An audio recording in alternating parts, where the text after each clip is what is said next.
And we're back with Richard Reviews. Today we're reviewing a book for richardreviews.com/Griffin Chestnut here on Richard's YouTube channel, Griffin Chestnut.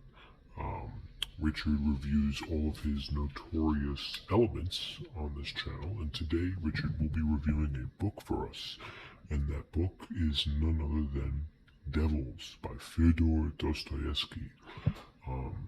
Dostoevsky is one of Richard's favorite Russian novelists, so this piece goes without saying that Richard was a huge fan of this piece. Richard first read this piece in the year 2014, and he obtained this piece through a private contractor because he wanted this rare edition, this edition being the Wordsworth Classics edition that you see right here. Devils is also sometimes referred to as demons, but this edition has it titled Devils. We're going to get into the whole logistics of this piece, but Richard would like to announce that this piece, 2 thumbs up for Richard. Multiple sanctuaries with this.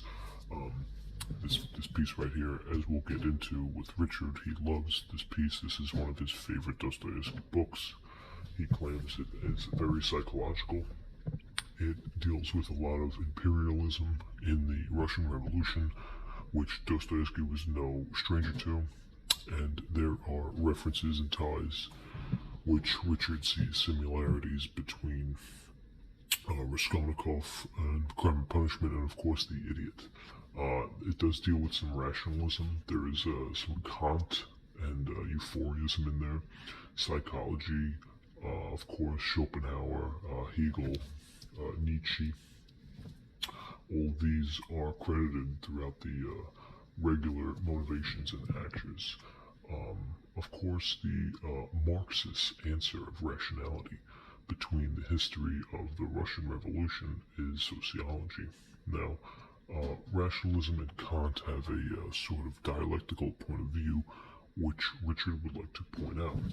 That is not to say that there is a different look at sociology, and the philosophy in this book, Devils, is part of a Marxism that makes us stop the history when we're just not there yet. This is shaped by, of course, the historical era in which this setting is molded into, where you can see the main character's life choices being a progressive egalitarian, stated that the important aspect, in one hand, against materialism through human sacrifice is, of course, the material success that's not important to all. And Kant agreed in this, as did other philosophers that were into the revolutionary movement in philosophy. Between 1770 and 1831, Kant was not responding to Hegel, George Hegel, that is, which they had the phenomenon of having 2 problems. Kant argued, and which is much reiterated in this book as well as Crime and Punishment. Dostoevsky does a fantastic job of bringing this novello world from the empty looks, from this existentialism that the main character is speculating based on words in the past. Mainly Kant's. Immanuel Kant did a second problem too with catharsis, with the structures of life that brought together a certain understanding of this notion that you inherit the world through fish, framework, experience, or a net capture. Richard started drinking a lot of water during the year he read this book, and that was in the year 2014. He is not on any social media, but you can find his opinions and his thesis uploaded on his blog, which he started writing in the year 2014.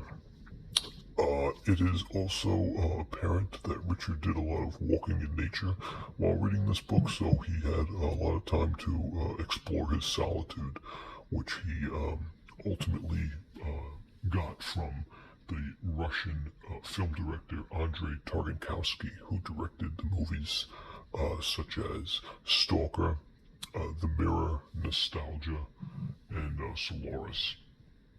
And he felt that Andrei Tarkovsky had a great message for the youth of America, which is to appreciate solitude and get out while you can. These are his words, not Richard's, but nonetheless, Richard does agree. And he sees that the correlation between brown and gray forms sort of a marble technique in between the sun, which is not to say that Richard's not religious, but he just hasn't found the niche yet. So that's Richard's point of view, and it's a relatively claustrophobic one. Let's take a look at Richard's piece now. This is a very large piece. Dostoevsky's one of his longest, not his longest, but one of his longest. Anyone can become sort of a destabilized notion to this. Now, if you look at the cream corners, this is a Woodworth edition, so you know the straight is down and the brim is solid all the way to the left-right. So north to south, nipple to nipple, we have a great ratio. Okay, nice and clean. The fabric is very smooth, nothing on the fingers. Now, this is the cover, obviously. Let's check the top cream. Top cream, very good condition. Very good condition for the top cream. Of course, this book being printed in the 19th century of an 18th century work is more or less very impressive in today's standards of the printing press. Again, very good cream. The symmetrical dialogue is very fluent. And even on the side, we have more good cream. Very good. On the side title, we have Fyodor Dostoevsky, Devils. And this is a product of history. Let's get a close-up of that. Here we go, product of history. And on the back, we have, of course, the complete unabridged version of this. This piece was translated in 1916 by Constantine Garnett, who did most of the translations for Dostoevsky's pieces. And Marx has said the history of our existence is not being part of the powerful demon that is us, but the powerful demon that is rationality. And unfortunately, humans are cursed with that altering ego. So as we take a look inside here, Devils, okay, you can get a little, you feel and taste for the text, as the printing is rather small, but that is to fit it into this large anomaly of a piece. And you can feel the blunking history, which is to say it's a masterful piece, nonetheless. So all the way in the back, we have up to page 685. So we can confidently say that Dostoevsky's piece Novels, The Triumphant Religious Materialism, and Devils is appropriately, we can round it off and say it is a 712-page piece by none other than Fyodor Dostoevsky. That's going to wrap it up for Richard's reviews. He is a big fan of this book. He got 2 thumbs up, 4 stars out of 5. And this is Richard Reviews. This is Devils by Fyodor Dostoevsky.